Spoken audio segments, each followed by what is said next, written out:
રાજ્યમાં હાલમાં વરસાદનું જોર ઘટ્યું છે અને આગામી દિવસોમાં એકલ દોકલ સ્થળોએ છૂટાછવાયા ઝાપટા પડી શકે છે.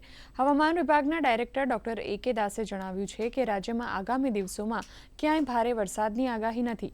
5 ઓગસ્ટથી 10 ઓગસ્ટ સુધી છોટાઉદેપુર, વડોદરા, ભરૂચ, નર્મદા, સુરત, તાપી, નવસારી, ડાંગ, વલસાડ અને દમણ દાદરા નગર હવેલીના કેટલાક સ્થળોએ તેમજ કચ્છ, વાવ, થરાદ, બનાસકાંઠા, પાટણ, મહેસાણા, સાબરકાંઠા, અરવલ્લી, ગાંધીનગર, અમદાવાદ, ખેડા, આણંદ, મોરબી, સુરેન્દ્રનગર, દેવભૂમિ દ્વારકા, જામનગર, રાજકોટ, બોટાદ, પોરબંદર, જૂનાગઢ, અમરેલી, ભાવનગર, ગીર સોમનાથ અને દીવના છૂટાછવાયા સ્થળોએ હળવાથી મધ્યમ વરસાદની આગાહી છે.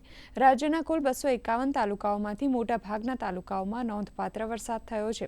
કુલ 35 તાલુકાઓ એવા છે જ્યાં મોસમનો કુલ વરસાદ 40 ઇંચથી વધુ નોંધાયો છે. આ સિવાય 80 તાલુકાઓમાં 20થી 40 ઇંચ વરસાદ નોંધાયો છે.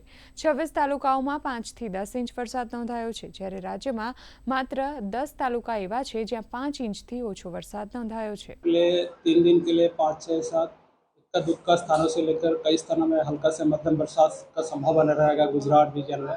उसके आगे 7 से जो 8 तारीख से कई स्थानों से लेकर अनेक स्थानों में हल्का से मध्यम बरसात का संभावना रहेगा गुजरात रीजन में. सौराष्ट्र कच्छ जो रीजन है इसके लिए इक्का दुक्का स्थानों में हल्का से मध्यम बरसात का संभावना रहेगा. और जो कुछ तटीय क्षेत्रों में है पवन का दिशा जो रहेगा दक्षिण पश्चिम से पश्चिम दिशा से पवन चलने का स्थिति बने रहेंगे. और स्टीप प्रेशर ग्रेडियंट के कारण स्ट्रॉन्ग विंड का भी संभावना है. जो स्पीड रहेगा 15 से 20 नॉट, गास्टिंग जो स्पीड रहेगा 25 नॉट तक जाने का संभावना रहेगा.